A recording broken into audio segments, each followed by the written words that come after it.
चलिए तो अगला क्वेश्चन देखते हैं। क्वेश्चन नंबर 11 क्या बोल रहा है कि ए 35 centimetre line segment is divided into 2 parts in the ratio 4:3, find the length of each part. आप बताइए, एक बड़ी सी लाइन है जिसका पूरा का पूरा लेंथ 35 सेंटीमीटर है। कितना है? 35 सेंटीमीटर है। इसको दो भाग में काटना है, इसको दो भाग में तोड़ना है, बांटना है, अलग अलग करना है। तो दो भाग में अगर मान लीजिए हम यहां से काट रहे हैं तो ऐसा काटिए कि एक भाग उसका 4 सेंटीमीटर लंबा हो और दूसरा 3 सेंटीमीटर लंबा हो।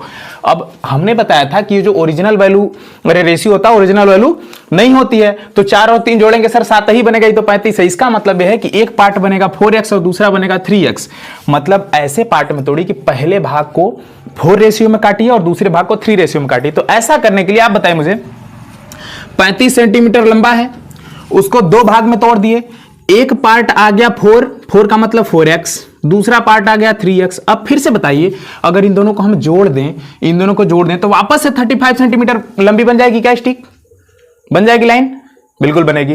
तो हम क्या करेंगे, पहला पार्ट मान लेते हैं, फर्स्ट पार्ट कितना हो जाएगा? 4 दिया है तो 4x मान लेते हैं।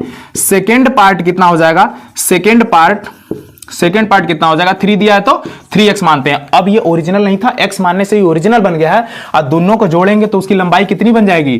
35 सेंटीमीटर। कितनी बनेगी? 35 सेंटीमीटर। तो दोनों को प्लस करिए तो 4x प्लस 3x, दोनों को प्लस करेंगे तो आंसर कितना बनेगा? 35 सेंटीमीटर। 4x और 3x मिलकर के 7x, 4 3 7x होता है। 7x इक्वल टू कितना हो जाएगा? 35। x की वैल्यू चाहिए तो 7 इधर से डिवाइड और इधर डिवाइड, 7 से 7 खत्म, 7 पंजे 35। तो x बच गया, इधर आ गया 5। हमें x नहीं चाहिए था, हमें चाहिए लेंथ ऑफ ईच पार्ट, मतलब पहले पार्ट और दूसरे पार्ट की लंबाई बताइए। तो अब बताइए x बराबर कितना है? 5। तो यहां पे लिखेंगे 4 को 4 लिखते हैं, x कितना रखना है? 5। तो 4 5 जा 20, पहला पार्ट निकल के आ गया 20। दूसरा देख देते हैं, यहां पे 3 है इंटू x की जगह क्या रखना है? 5। तो 5 रखेंगे तो 3 5 जा 15।